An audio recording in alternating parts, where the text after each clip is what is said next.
Okay, guys, it's Search Warrant. It's me, Jake Jacobs from Philly Homicide, and our Tennessee guy, Greg Highland.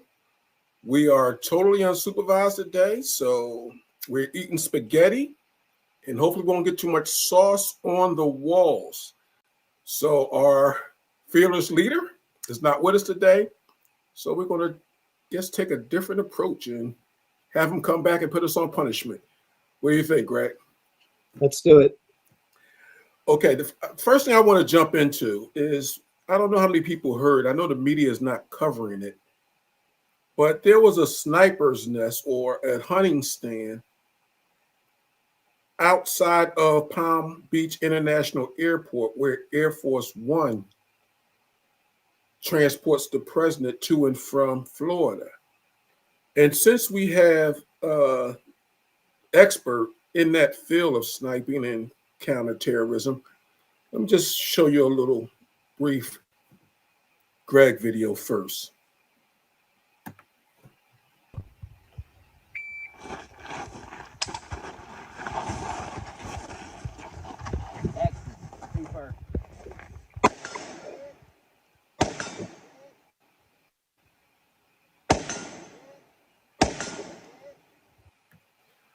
Now, I'm not a sniper, and I never did the counter surveillance stuff. Well, counter surveillance, just not counter sniper stuff. Greg, that's your field of expertise. And I think you saw at the end of the video that sniper's nest was about 500 meters away from where President Trump will be getting off Air Force One or in the area of that. How alarming is that situation to you? Well, it's pretty alarming. One is you're very kind. I do have a little bit of some experience in the background, not only with the military and law enforcement, but also I'm a bow hunter. That's what I do as a hobby on the side, plus all the shooting stuff with the competitive shooting. So for the distance, 500 meters, 500 yards are pretty much the same. They're the same distance. A meter is a little bit more than the yard, I believe. So it's a very concerning in the fact that that's a very doable shot with a rifle with optics. Very doable. A couple things I did notice about the stand is, one is it had those neon green straps underneath, which you can buy them just about anywhere. I use them in my tree stands for hunting. But there's one thing that was missing in that photo is that there was no ladder. How does somebody get up into that? So it's a great area to observe from. It's elevated. Florida terrain is not real mountainous. It's pretty flat. They may have some hills here or there. So, and if you look at the map, I would say that it's not used for hunting. That there was it was like an industrial park, airport area. I didn't see a lot of wooded area for game to hide in, so that kind of rules that out. So it's definitely an observation platform for some reason, and what the intent was, we can only guess. And that's going to segue, that the sniping stuff and that being a precarious situation for the president of the United States. And luckily, as the Newsmax anchor stated, luckily it was located by the Secret Service. But that's going to segue into our next guest, who the last time he was on, we were talking about the Charlie Kirk assassination. And that was a sniper who got, as we now know, too close to be able to take a shot at Charlie Kirk and kill him, which is, Bill, can you bring up our next guest, Jason Goodman? Yeah, Jason did some fabulous video analysis on the last show that we had him on. That was pretty interesting. Hi guys, thanks for having me back. Thanks for coming back on, Jason. As I segue to you, I was talking about the Charlie Kirk stuff, so we can start with that. And also, if you want to comment on Greg's observations of that sniper's nest, den, whatever you want to call it, hunting stand, how precariously close it was to Palm Beach International, where the president goes to and from. Take it away. Yeah, well, Greg, you've answered my number one question, which is, I mean, I've been into Palm Beach International Airport and I didn't see any hunting territory around there. It's in the middle of a city. So the fact that we would have like a duck blind or whatever that is, I don't do hunting, but it just seemed odd to me. And so it's good to get your input. I really enjoyed our last conversation because I just really appreciate the way, and Jake, nice to meet you. I don't think you were with us the last time, but I love it that this is a show that focuses on former law enforcement and military people, because you guys analyze evidence and ballistic evidence and video evidence in a different way than the average person on the internet would. What I'm observing in social media spaces is a lot of people kind of develop these pet theories, whatever appeals to their biases, and they kind of latch on to that. I've seen a lot of people sort of begin with a theory and then search for evidence that satisfies that theory. As law enforcement professionals, I observe that you guys don't do that. So just to recap for your audience and also for Jake, who maybe hadn't seen all the details, the last time I was here, I shared with you guys this composite photo that I created. And just to clarify, because there's been some criticism of me since this first began, this was a composite photo that I had created from two fairly decimated pieces of evidence that I received. And what I mean by decimated, these were digital video files derived from the original recordings. One of them was originally provided to me as a 20 frame per second video from U.S. Marine turned YouTuber, guy named Zeb Boykin. And I'm not accusing Zeb of anything. He was just the source of the evidence. The first video was a 20 frame per second video, which was very, very odd, particularly to me as a video professional. That's not a standard frame rate. In fact, it's a frame rate that many professional tools won't even create, certainly not by default. So somebody pretty sophisticated had to create that 20 frame per second video. And then this third dot, I allege these are images of a projectile. This third dot came out of an even more decimated 30 frame per second video. So I put these clues together to tell me that there was a higher frame rate recording. Because the other thing I noticed about these things is that they appear to be in a virtually, a trajectory towards the back of Charlie Kirk's head, where we've heard doctors, neurosurgeons, other experts say that this decorticate posture that he exhibited, where his fists were clenched and his arms went up, that indicated an injury to the red nucleus of the brain. It's a very specific type of injury. I can't criticize that or comment on it other than to just share with you what I've heard these doctors say.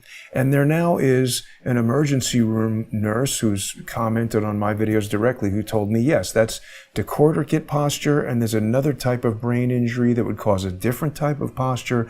So there seems to be a consensus that there was a particular type of neurological injury, and this looks like images of projectile going right to the soft area at the back of his neck, just below the base of his skull.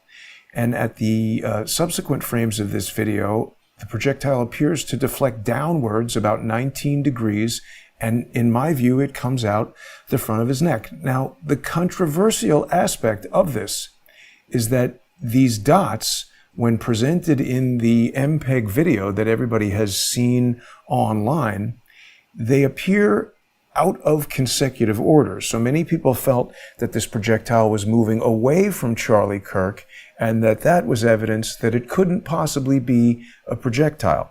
Sorry, there's one more important thing about it. I noticed that they appeared virtually equidistant, which seemed really strange to me, because when I measured with this arbitrary scale here, they are pretty close to equidistant. And it's very difficult to make real-world measurements from a single two-dimensional photo like this, but we know that Charlie Kirk was 6'4" or 6'5". He's seated here, sort of slouched. We're looking at about 3 feet of Charlie Kirk right here from seat to top of his head. And so it seems like we've got about 2 to 2.5 feet between each position of what I allege to be the projectile. And from looking at this video, I could tell, as a cinematographer and someone who's looked at a lot of digital video examples, I could tell that this was shot with an iPhone, and I know that modern iPhones, since iPhone 10 or 12, can shoot at 240 frames per second.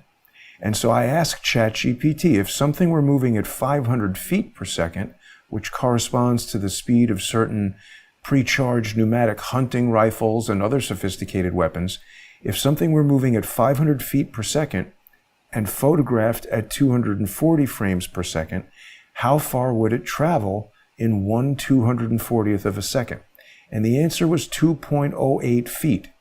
So this does look to be about 2 to 2.5 feet between each of these positions when measured against Charlie Kirk. So this got me down this road of thinking someone was shooting a pre-charged pneumatic projectile from behind Charlie Kirk. And there was a lot of resistance to this.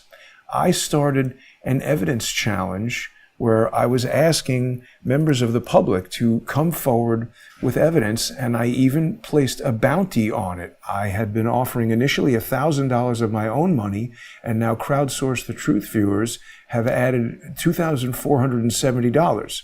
And the challenge here was for someone to come forward with evidence that would disprove this hypothesis that I've graduated this to a thesis that I am defending, because I have not seen a single other explanation of all of the evidence in this event that explains what I'm talking about. And to clarify further, forgive me for being long-winded, but it is quite complicated. I recently wrote this technical document because a lot of people could not understand how these images of the projectile could appear out of order. And by the way, one of the useful things that came about as a result of my evidence challenge is the original video has come forward. Now, it wasn't shot at 240 frames per second in the iPhone's slow motion mode, but the iPhone has another computational photography mode called Dolby Vision HDR. And this was introduced in 2020 at an Apple event called High Speed. And again, this is not some pet theory that I fell in love with that I'm trying to find evidence to fit. I saw this evidence and then went to the best source of evidence and determined that this is what it has to be. At this press event, Apple announced the Dolby Vision HDR format and explained how it utilizes the incredible processing power and high-speed throughput of the iPhone, which can process images from its sensor at 240 hertz, 240 times per second. Furthermore, this event occurred only a few short months after Dolby received this patent for high dynamic range video. Now, I realize these are a lot of esoteric concepts, but I want everybody to understand the evidence. Dynamic range describes a camera's ability to produce detail in the highest and brightest highlights of the image while preserving detail in the darkest shadows. Everybody has seen these pictures. You go over to grandma's house for Christmas, take a picture in front of the bay window, and everybody's face is totally dark and the outside is properly exposed. That's no good. Separately, you could expose properly for grandma and the kids and everybody inside the house, but then the outside is totally overexposed and blown out. That's because of the limited dynamic range of the camera. What this Dolby patent does is it allows a camera to have high dynamic range where it can expose details in bright highlights and dark shadows simultaneously. And the way it does that is by combining a multitude of exposures taken in rapid succession. So again, what I'm saying is the images, whoops, that's the Tish James article. These images of the three projectiles, we have photographs of them because they've been photographed 1/240th of a second apart. And this is the distance that they would move. They've been integrated into the video out of chronological order because the Dolby High Dynamic Range algorithm doesn't prioritize the temporal order of these highlight details. It says, this is the brightest thing, and I need to fit it into my video to extend the dynamic range. And so it prioritizes what's called the radiometric values, the visible light values. And then the problem is further exacerbated by the fact that the iPhone records digital video in a motion image compression format from the motion picture experts group called the High Efficiency Video Coding H.265 codec. And this uses a different type of compression for each of the frames that has iframes, which are intra-compressed, sort of standalone frames. Then it creates P frames, which predict the motion in the image based on the previous frame. And finally, it also uses B frames, which use bi-directional prediction that look both forward and backward to try to compute the accurate motion of objects in a video. Now, under normal circumstances, this algorithm works quite well. But when we have certain unique circumstances, and when we combine it with this Dolby system, we're sort of putting the pedal to the metal. The analogy that I've used is, when I'm driving along in my modest SUV at 45 miles an hour, the brakes work great, the steering works fine, everything is fine. The car can drive 95 miles an hour, but suddenly a small adjustment of the steering or stepping on the brakes, I might get into an accident because we're really pushing the performance envelope of the device. Same thing with the iPhone. When we're using the Dolby Vision high dynamic range mode and we're photographing something moving unusually fast, like this projectile that appears in one frame over this guy's hair, which is almost completely black, in another frame over this dark shadow, which is almost completely black, and in this frame over a medium gray wall, this bidirectional motion prediction becomes confused. It's not a human. It doesn't understand that we're looking at a bullet or a gun and have an intellectual understanding that something is moving forward. It's sampling a sequence of images, and based on math and some software that somebody wrote, it's trying to guess the direction that this thing is moving in. So I have hypothesized that in this scenario, the guess worked out incorrectly, because all of the other evidence seems to indicate that this is a sequence of images of a projectile that is about to shoot Charlie Kirk in the back of the neck. And sure enough, there's a lot of other evidence that he did get shot in the back of the neck. And certainly if you guys have any questions, I don't want to run my mouth the whole time, but I'd love to show you some more of that evidence.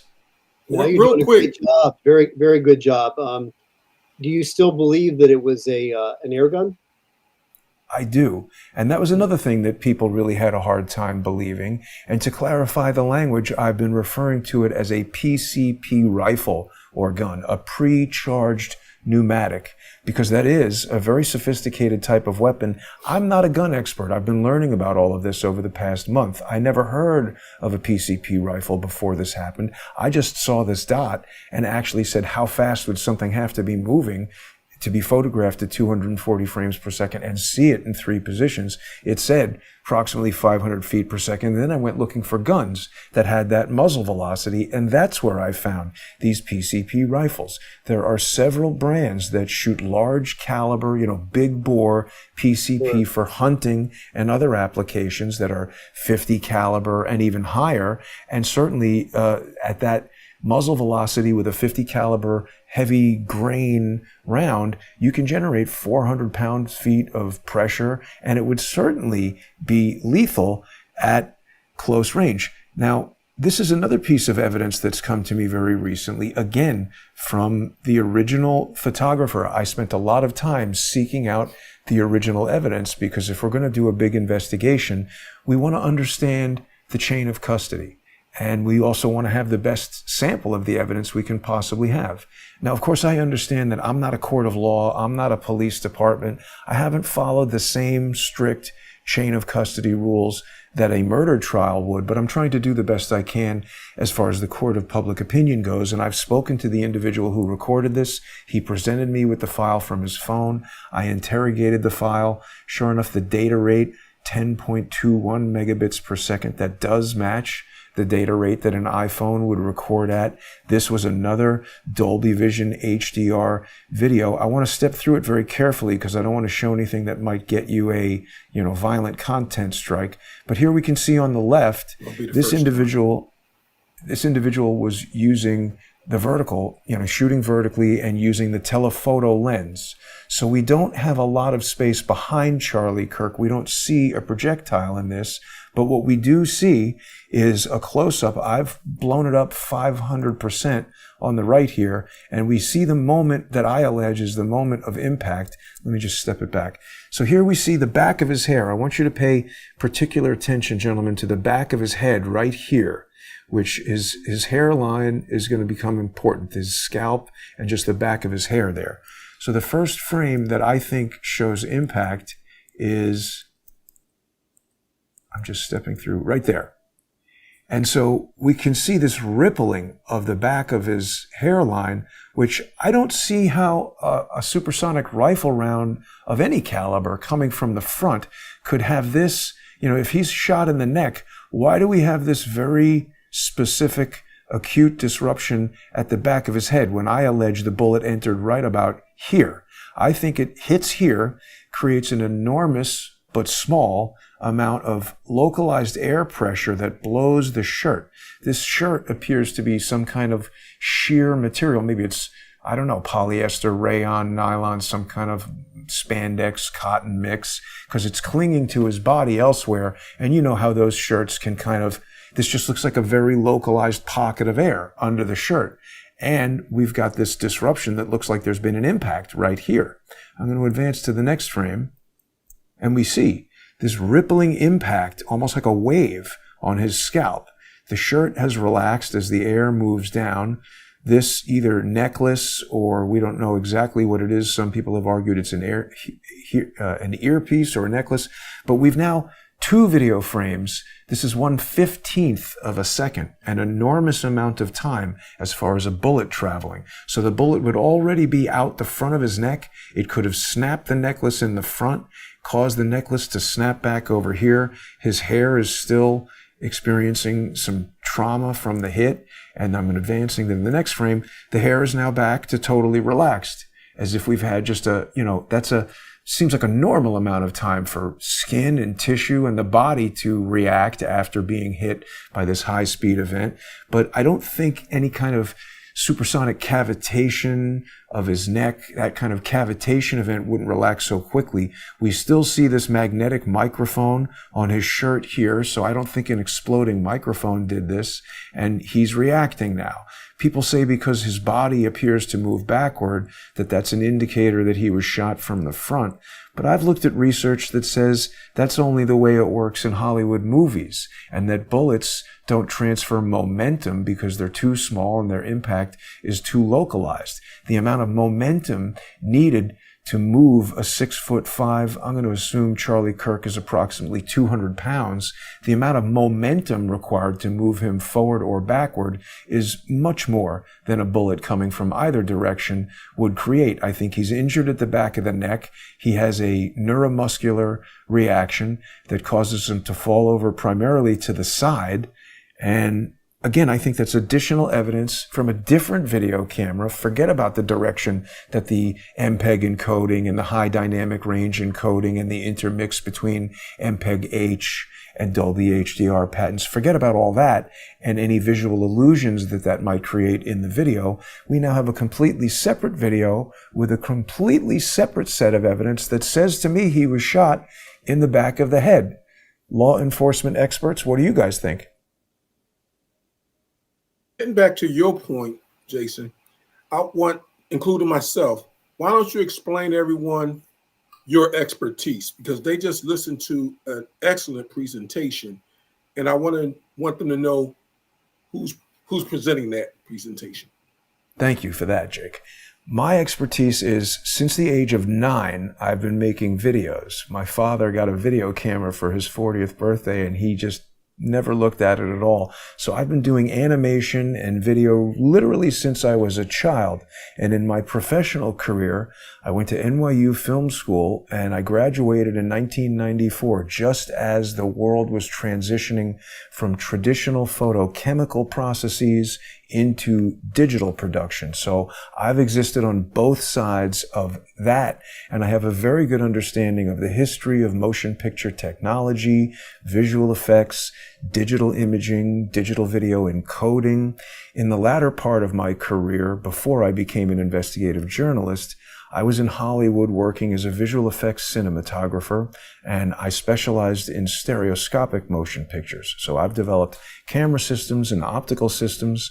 I've worked on films like The Amazing Spider-Man, X-Men, Days of Future Past, Metallica Through the Never. I used to get hired by companies like Sony and Disney and Universal to go meet and confer with IMAX and Technicolor and Photochem and more traditional production companies to help bring them up to speed on what they didn't understand about digital imaging. So again, I'm not just somebody with a YouTube channel who decided, somebody in particular must have done this, and now I'm going to find. I don't know who did this, by the way, and none of the evidence that I'm presenting indicts or absolves any particular party.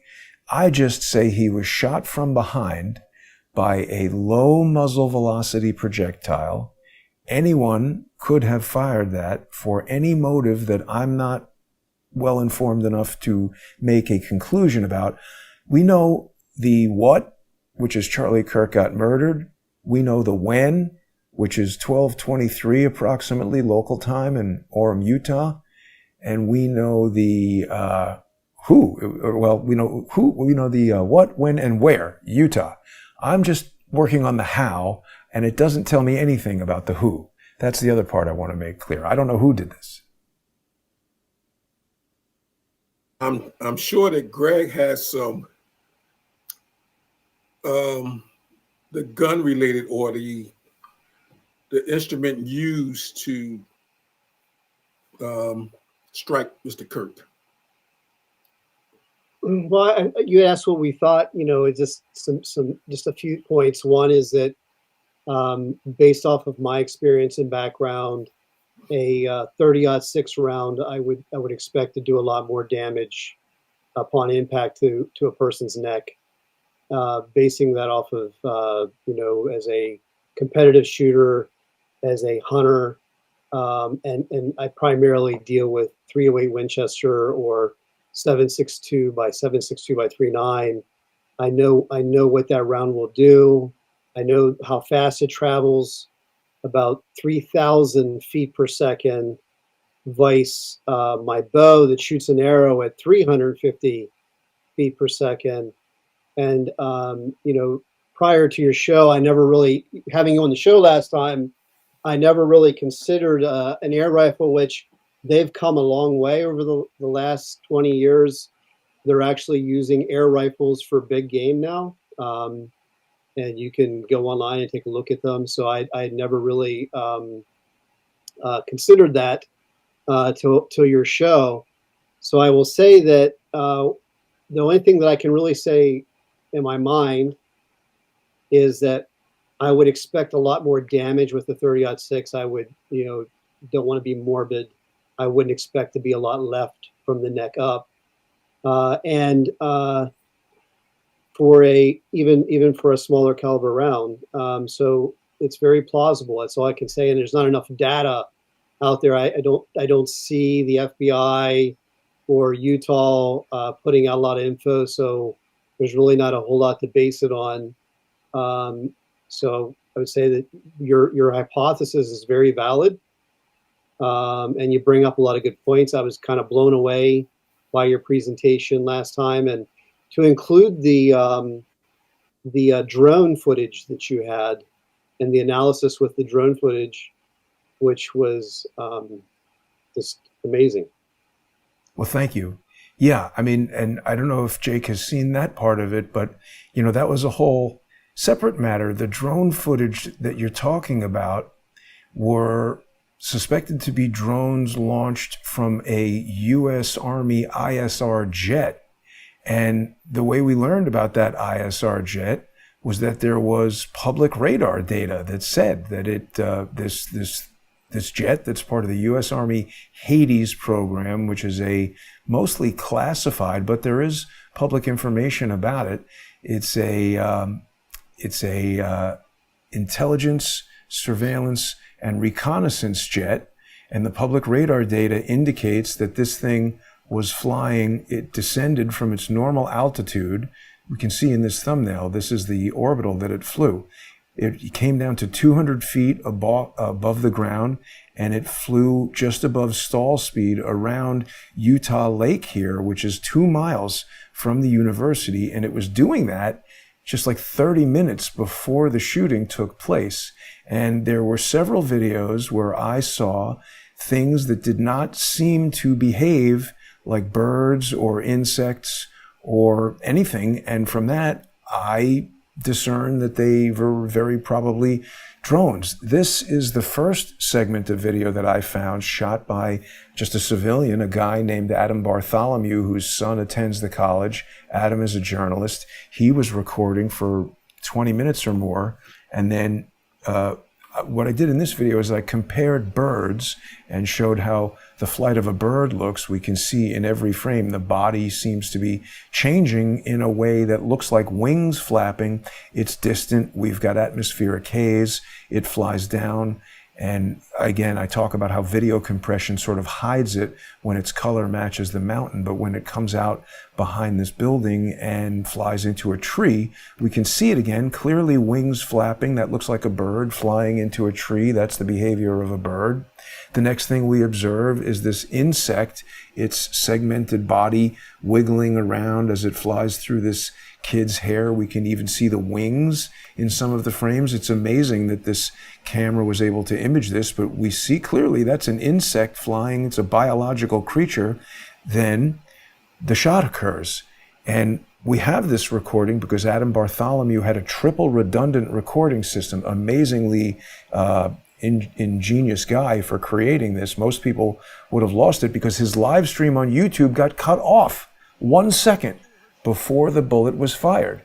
And that just takes me back to this public information about a U.S. Army electronic warfare jet flying 2 miles away, that in public websites, the Army is looking for ways to launch drones from this thing. So 30 seconds after the shooting, we have this item that flies right over the crowd. And it's strange because all the other birds in this 1 and 9 minute video, birds are seen flying in the valley. And I realize this is pretty low resolution, and the high contrast item is itself susceptible to a lot of unusual things due to video compression, but it looks like a perfect or nearly perfect orbital circle over the crowd.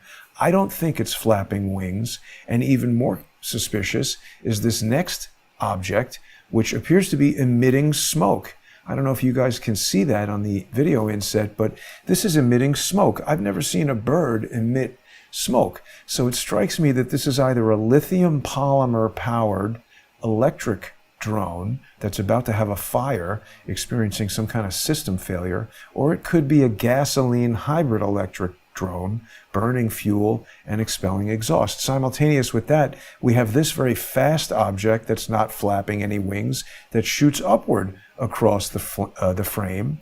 And then we've also got another rigid body object that looks like a puck that shoots upward across the frame. This just doesn't seem to me to be the same as these items that we see that are sort of biological creatures flying. So it becomes very suspicious. I think these drones, ISR, intelligence, surveillance, reconnaissance, the Hades program is what this jet is part of. Hades stands for High Accuracy Detection and Exploitation System. So with high accuracy, Adam Bartholomew was detected, hey, that's an unauthorized recording. An exploit was launched, either a Bluetooth low energy or some sort of Wi-Fi interference that stopped him, what they thought, from broadcasting or recording the event. They did not anticipate his triple redundancy, which allowed him to retain the recording and see these items. But there's at least one other video that I've seen. A young lady who was live streaming on TikTok who has added, they let you put that text on there in TikTok. She says, here's me recording at, 12:22 and everything is normal. And then it cuts, and then she comes back at 12:23 with a sad face. She lost her recording as well. So it seems very probable to me from this evidence that some sort of electronic warfare was underway to prevent people from recording this incident. And then it takes me back to the very cryptic way in which the best evidence has come to me. First, it was this decimated 20-frame video, then the decimated 30-frame video. It almost seems like someone is making an effort to control the release of videos and evidence from this event. It's very suspicious. And I want to touch on this before we get into Tish James, but with the Charlie Kirk assassination and all the evidence you just clearly laid out to everyone who's listening, that you also back it up. Did you ever look into the attempted assassination of the President of the United States? Have you looked at video evidence of that, and have you developed any conclusions, or maybe not even conclusions, thoughts and theories? Definitely thoughts and theories. I try to avoid conclusions because even though I'm not an attorney, I have now spent quite a lot of time in court, mostly due to my reporting. There's a lot of unknown individuals who have come forward to sue me, to silence me, to use up my resources, to use up my money. So I've been told by lots of judges, oh, this is a conclusion, you need more evidence. And I've become more prone to stick to things that I can prove, or at least present them as evidence says X, Y, and Z. And I did look quite extensively into the assassination of the president, the attempted assassination of the president. I did some reporting on what I thought were drones there. And just when I started talking about it, billionaire founder of Anduril, Palmer Luckey, got very upset about things that I was saying about evidence that led me to believe that I was observing drones. I also did a right to know action, which is the Pennsylvania state equivalent of FOIA, to try to access some of the evidence. You guys might remember that Chuck Grassley released an after-action report that was provided to him by the Beaver County District Attorney's Office, and that after-action report contained a lot of redacted pages.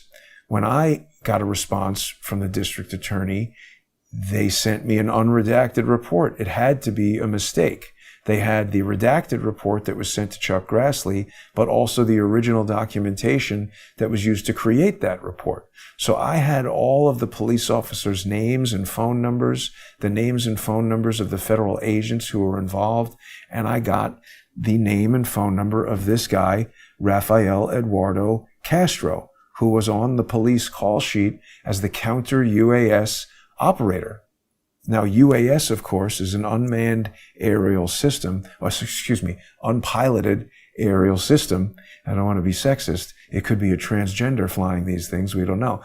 But the point is, it's a UAS, and counter UAS is obviously someone who is going against that. And this after action report, you can see all these redacted names of the police officers were revealed in the report.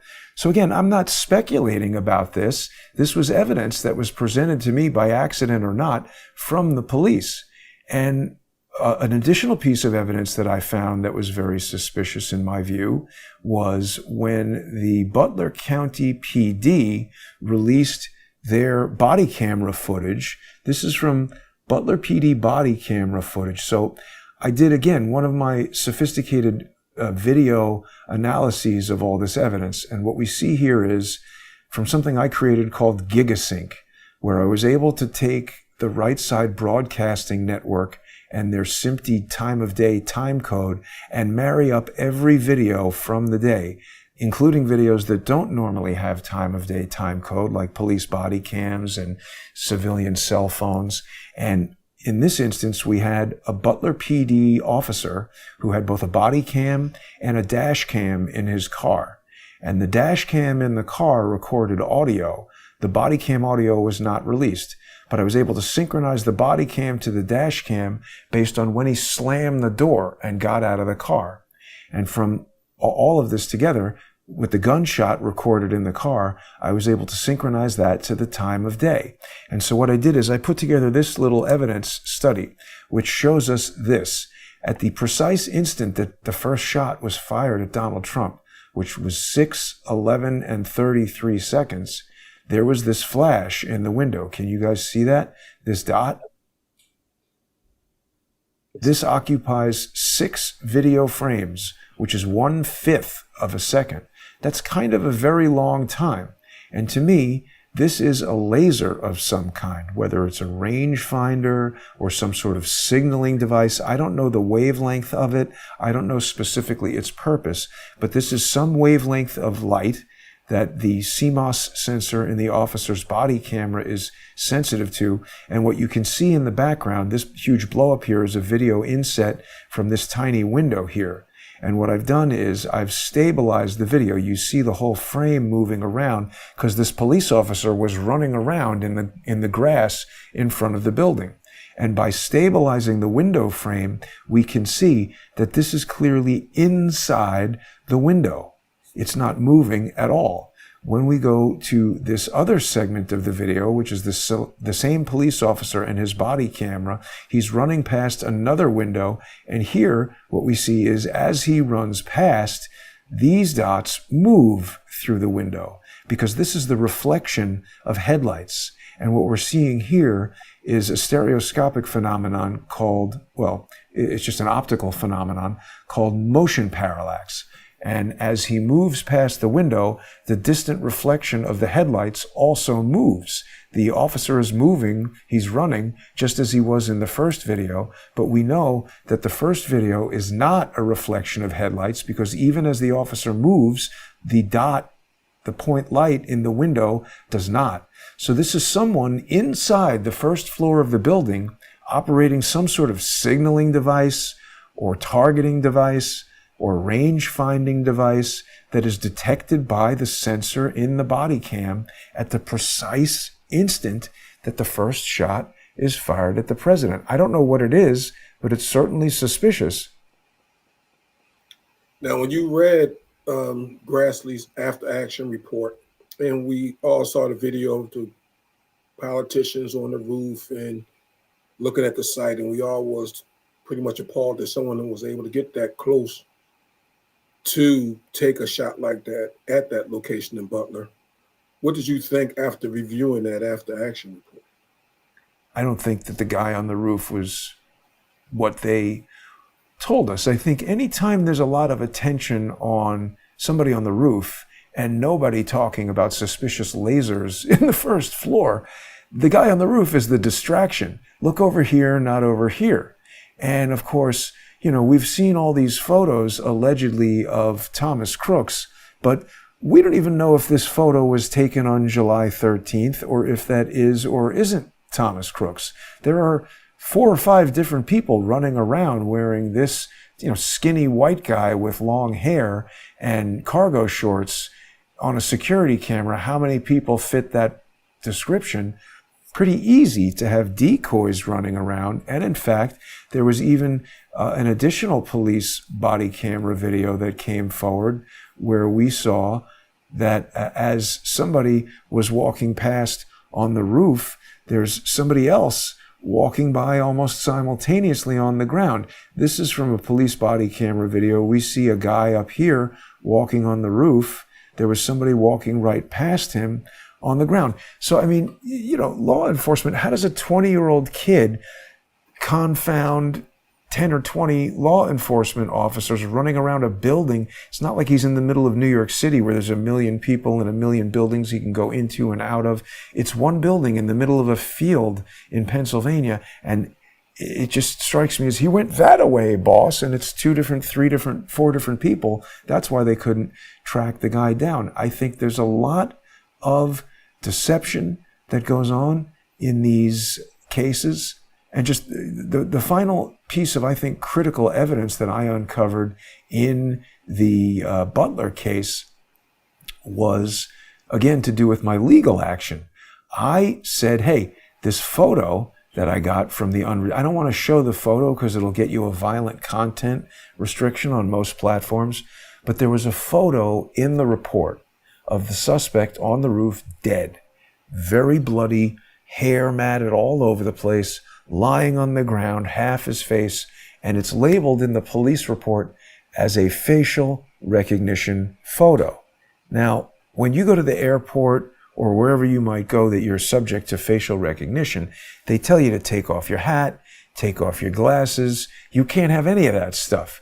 So, a picture with your teeth knocked out, your eyes closed, blood all over your face, and your hair everywhere, it's just not suitable for facial recognition, and no competent police officer or police department would attempt to even use it for facial recognition.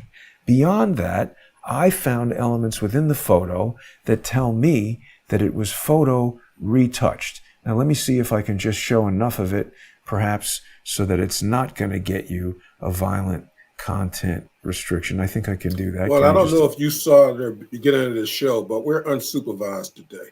Okay, so here we go. Spaghetti may hit the wall. Here we see, I've hidden the graphic content, but we see this very distinctive shape of the ear.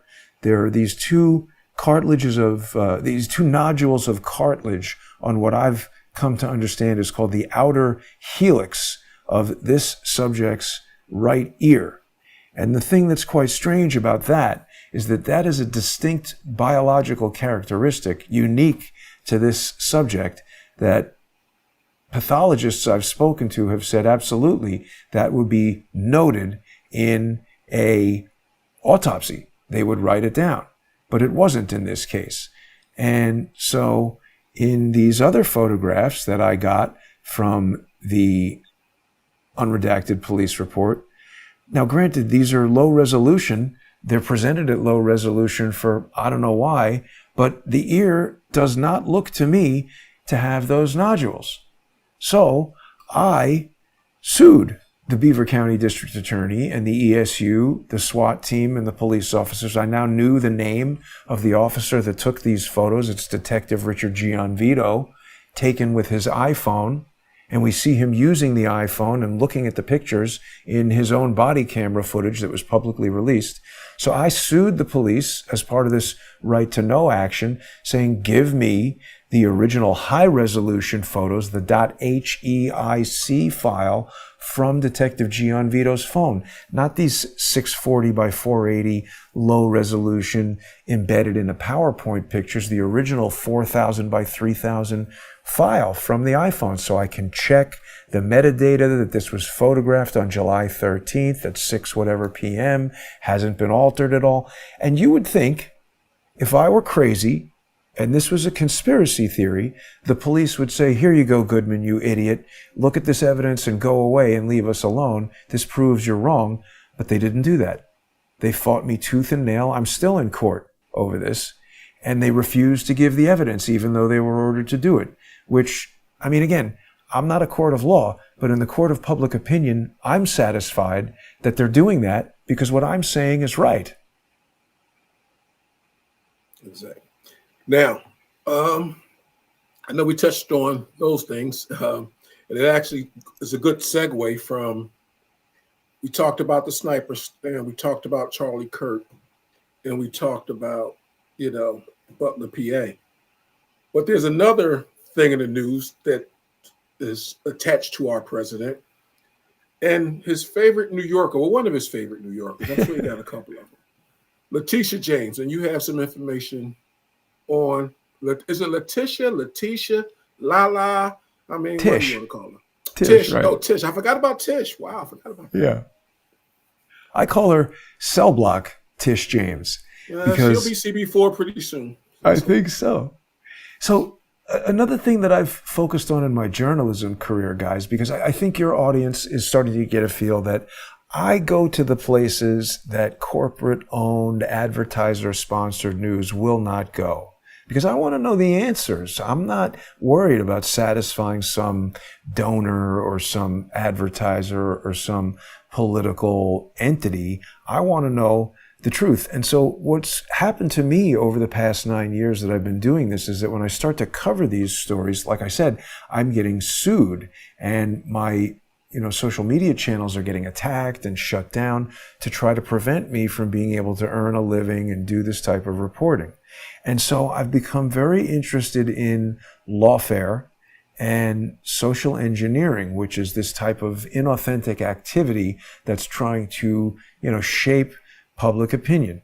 So I've noticed that there are a lot, even in YouTube and sort of this alt news sphere, there are a lot of people who have been very focused on certain aspects of the Tish James case and won't speak about other aspects. And what I mean is they've become very focused on this power of attorney, this document that she signed in Virginia, the fact that she said that this home was her primary residence when it was a rental home, and that she's getting a favorable mortgage rate, and it's, a total of $17,000, and it's the type of crime that the Justice Department wouldn't usually go after, and that she has falsified certain records alleging that she married her father. And the argument coming from her defense attorney, who's the same attorney, by the way, that Hunter Biden used, this guy Abby Lowell, who I allege, in my opinion, pure opinion, haven't proven this in court. So Abby Lowell can sue me if he wants to, but this is a statement of opinion. I think the guy is a lawfare practitioner. And when you hear these types of things, this was a low value crime, this is selective prosecution, I believe Abby Lowell is confident that he can use that defense in court, and on the basis of the fact that Tish James is a sort of publicly highly respected political figure who's been in New York politics for 3 decades, that she will be able to get off on that basis.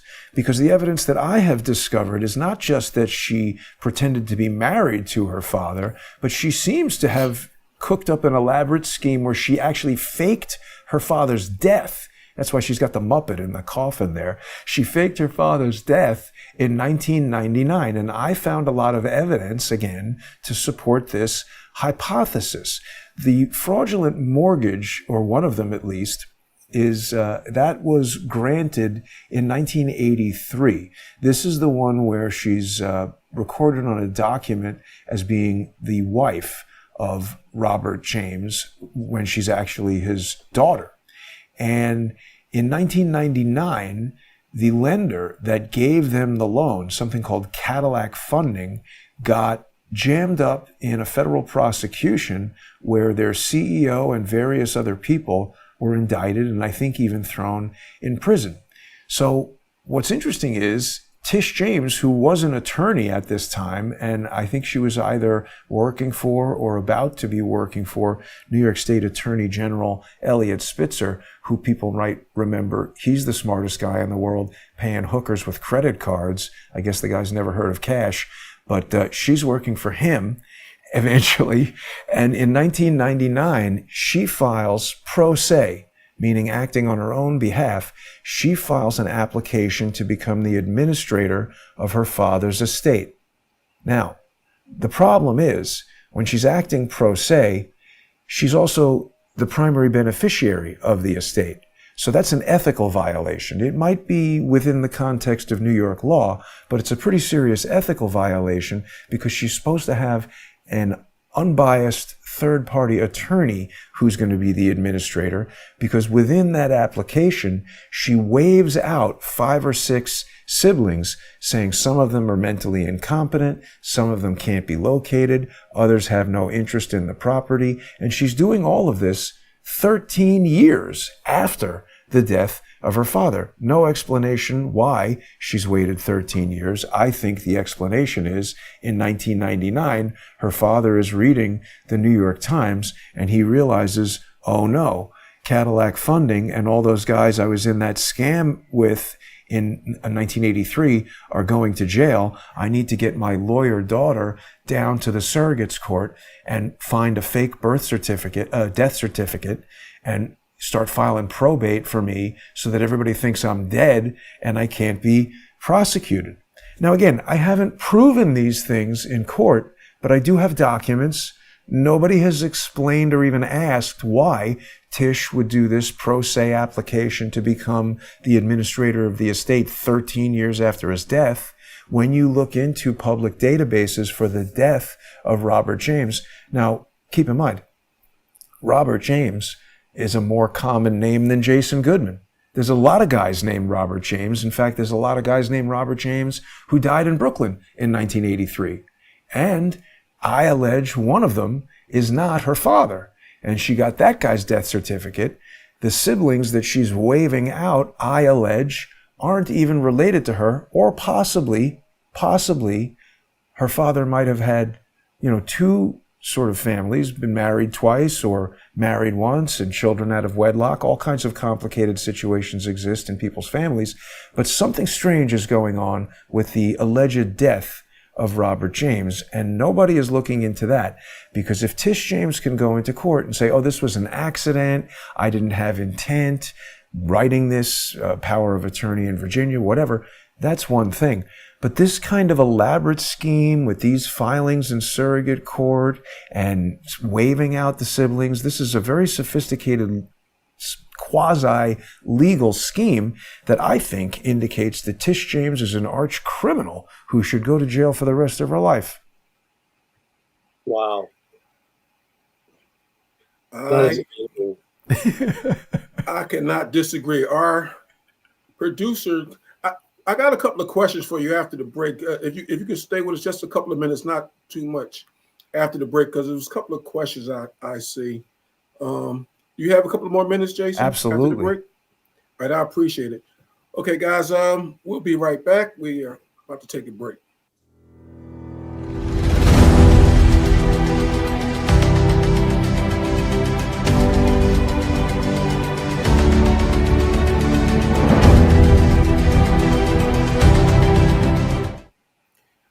Okay, guys, we're back unsupervised. And on that note, we actually got a comment from Lindy Lou. She actually says, excellent guest to you, Jason. And thank you. They also prefer the show unsupervised. They don't see the background. But anyway, okay, we have Greg here, Greg Highlands, our Tennessee guy. I'm Jake Jacobs, as everybody knows, Philly Homicide. And we have Crowdsource expert, and who I didn't meet the last time, but has been fascinating that first hour, where I had a couple of questions in the background that I want to get to. Bill, do you have a link to Jason that you can put up? That was it. That was the website right there. That was the website right there? Yep. Crowdsourcethetruth.org. Okay. Thank you. One of the questions they were talking about China. They wanted to ask you about China drones, one of our guests early on, and I didn't get a chance to get to it.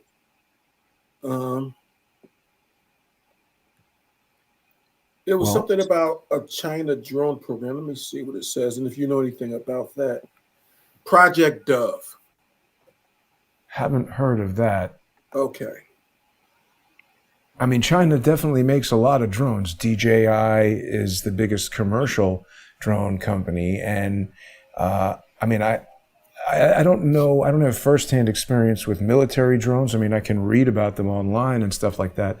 But my own personal experience with drones, it's all been Chinese, DJI, flight controllers and all that. So, yeah, I mean, I think there's good reason to be concerned about China monopolizing these technology markets, particularly as, I mean, even we've seen from this Ukraine war that consumer drones, photography drones can easily be weaponized. I mean, a lot of people have speculated that Charlie Kirk was shot by a drone. I think Greg could probably speak to this. Having a gun mounted on a drone, I think, is a complicated thing because of the recoil and how you aim it and all that, and maintaining composure in flight while firing a gun is difficult. But I think a small amount of explosive charge attached to a drone that flies near a person, particularly a shaped, directed kind of charge, could be deadly. You could fly it at somebody's car, fly it at somebody's head, and have it crash into them and explode and kill them. Yeah, we could spend a whole show just talking about drones. I mean, the evolution. So, I have a bunch of questions, and Jake, you tell me to stop because I don't want to take up a lot of time on it.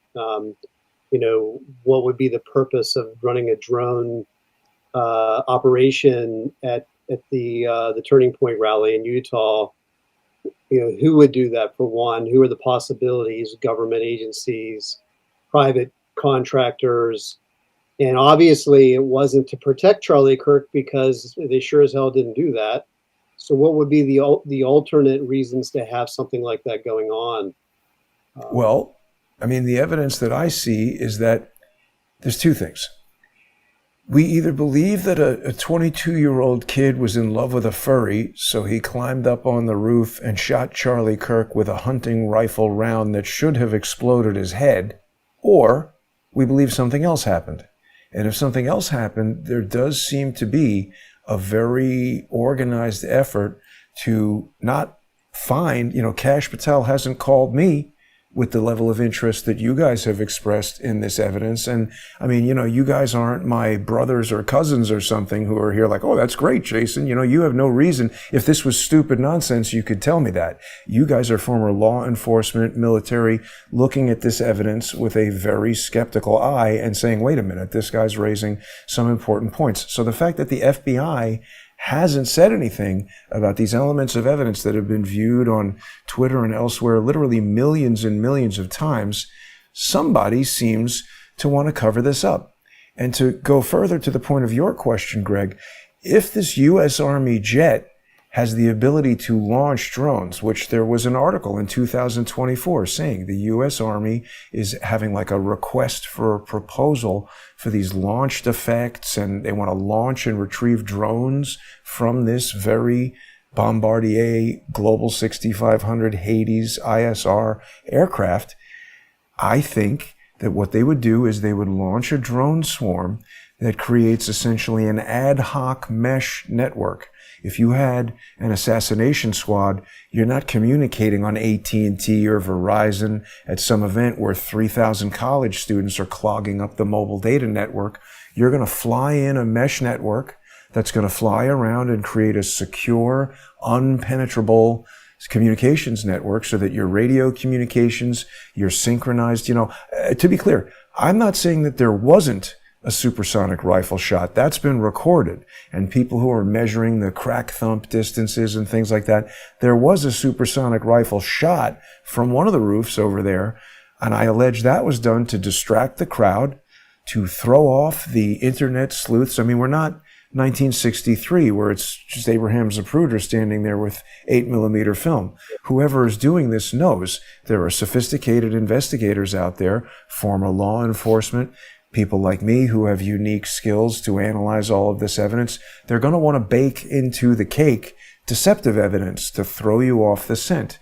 So I think the purpose of a drone swarm at this event would be to jam and block unauthorized recordings or broadcasts of it so they could put out the information that they want to put out to deceive people, and to create a secure communications network between multiple operatives who were executing the assassination. And I heard that very clearly. Multiple operatives. So we're not going on this lone gun 30-06, as Lindy Lou just pointed out, theory. We're pointing at, and for people who know, what, while Charlie Kirk, or during the Charlie Kirk assassination, we were live. And we were very careful with what we were putting out, rather information. And our next guest, who's coming up along with Megan Heaton and Sean Connolly, Glenn Fogarty was on the phone with people. We had Marcus, who's running for office in Rochester, New York. We were live, and we were getting information, but we were like you, we were very careful. Yeah. For various reasons, not to put out that acoustics information. are hard. They're very hard. The first clip that we had, it was like a very light pop. To me, it even sounded like it could have been a pistol or whatever. And then within an hour, we had other angles, and the acoustics was very well. You could hear that clearly that it was a rifle shot. So when you hear acoustics, they can always lie to you when you're just using a human ear. Which kind of alludes to something that I wanted to ask you about. Again, Jake, you cut me off and told me to be quiet. Well, we're gonna let you get that last one there because we got the other guest. But I listen, So Jason, when you're talking about we those have to have you small drones that imitate insects and birds and things like that, they emit you alluded to the fact that they're under lithium battery powered things and they give a certain heat signature. The acoustic signature of those would be different as well. So, a bee sounds like a bee, whereas Right. a drone bee would sound like not like a real bee. That could be compared if you were able to capture the sound. I think you'd need a very sensitive microphone. I mean, you're right, but that would be, I don't think that they used technology like that. I think the items that we saw in the videos that we were reviewing today were the drones, and I think they're the size of the types of drones that people have seen. And we all know drones can fly around with cameras and sensors and radio transmitters and radio receivers. That's known. Look, it's possible that all these other technologies exist. Drones that can fire guns, drones that look perfectly under magnification like a wasp. I suppose that is possible. I haven't seen it, and I don't even think we need to go to that level of speculation. The point is that it helps you identify who's behind it. Right. So commercially available drones like a DJI Mavic Air, something like that, you have to have an internet connection to fly. There's not a whole lot of military commercial, an FPV higher level drone, than that. An Military FPV drone that they're flying in the Ukraine right now and blowing stuff up very good with it. Yeah. That's really not all that technical. It just requires a lot of skill. You're right. Absolutely. You can adapt. I mean, I'm talking about two levels of commercial availability. You could go into Amazon right now, and for less than $500, you can get something like what you're talking about that can go maybe as fast as 100 or 200 miles an hour. These FPV drones are for racing. Some of them are super fast, super small, like the size of a hockey puck or even smaller. And if you're smart, you could build your own like that and put that amount of explosive something in it, fly it right at somebody's face and blow it up. You're going to kill them. One last thing I got to get you before you go. I'm sorry. I know we're going over, but this was Charlie Kirk's first event that this happened at. And from what you're alleging or explaining, I don't even want to say alleging, from what you're explaining, there had to be a lot of planning to go into this operation. I want to know if you have an opinion as to why, and we'll let you go with this, why Charlie Kirk was targeted so quickly before the school year started. They wanted this out the way the first thing. They didn't want the college campuses and things of that nature to be alkaline from the acid that's been spewed over the years. That's my kind of take on it, but I'll take yours in closing. Well, I think there are a lot of things that this murder coincided with. And again, we should look at all of them. And I don't know that we have enough information to arrive at a conclusion, but I will offer this bit of speculation. Another thing that I do on Crowdsource the Truth is that I try to bring together a lot of different experts who know things in areas that I don't know anything about. One of them is a financial expert named Charles Ortel, who gets into complex fraud investigations and all kinds of things that I know nothing about. And what Charles was investigating was the Turning Point USA Foundation, the endowment, the various nonprofits that are floating around and connected to Charlie Kirk and his business endeavors. And he noticed literally millions of dollars going to very suspicious entities that weren't properly reported in the public filings. And when we pull on that thread, if there are, I'm not going to look at someone who has no evidence of any kind of criminal history or background or involvement and say, oh, that person must have done it for this particular reason. But if we have someone in an organization, and I'm not naming any particular person or any particular organization, but if we have someone who is, let's say hypothetically, stealing $5 million, and they're doing it over the wires of the internet, through the mail, all kinds of things that could lead to RICO charges and serious prison time. We now have someone who is in the realm of criminal activity, and we know that criminals are more likely to commit murder than people who aren't criminals. And something that was brought to my attention, again, in the sphere of evidence, was a letter, an email that Charlie Kirk had sent, organization-wide on September 2nd, where he's introducing his executives or his key people, whatever it was, to this new, I think it was a CFO or a COO, some financial person who Charlie was announcing was going to do an organization-wide audit and a Doge-style, reworking of the finances to make the organization more efficient. Now, I think it would have taken more than 8 days to plan what we're talking about. But again, if Charlie was bringing in that person to do that, it's also reasonable to presume that his idea to do this type of audit would have existed for more than 8 days. I'm just saying, I see that piece of evidence on September 2nd saying he's going to audit the financial aspects of the organization. I see evidence that suspicious people could be laundering or stealing millions of dollars, that those people might have been put in jail for the rest of their lives. And I see these things as being motives for potential murder. So we also have to consider, people have seen these hand signals or allegedly hand signals from the security people. You guys are in law enforcement. I don't know if you've ever dealt with executive protection, but if you're protecting a guy and a gun goes off, don't you draw your weapon and look around for where the gunfire is coming from? Go to where's the wife? Where are the other executives that I'm here protecting? These guys just acted like, oh, get him in the car and let's get out of here. It was suspicious. So I think there's a lot of muscle suspicion. Memory didn't come out. Right. I think there's a lot of suspicion. A lot of that stuff is muscle memory. Right. You'd think they'd be guns out looking. I mean, I've never been in that situation, but I've never been in the military and I've never been in law enforcement. And I would think you'd have to really know what's going on to not be scared into taking out your gun. I mean, if I had a gun and a gun went off, I think the first thing I'd do is take my gun out and be ready to shoot, to not get shot. So the fact that that didn't happen strikes me as extremely suspicious. And there's just all this evidence. Again, I'm not accusing anybody in particular of anything in particular, but this is the most suspicious aspects to me. Okay, with that, Jason, I'll tell you one thing. We got a lot more stuff to talk about with you. I don't think we've covered it. I don't think we even got to the point. I don't even think we scratched the surface, to be quite honest with you.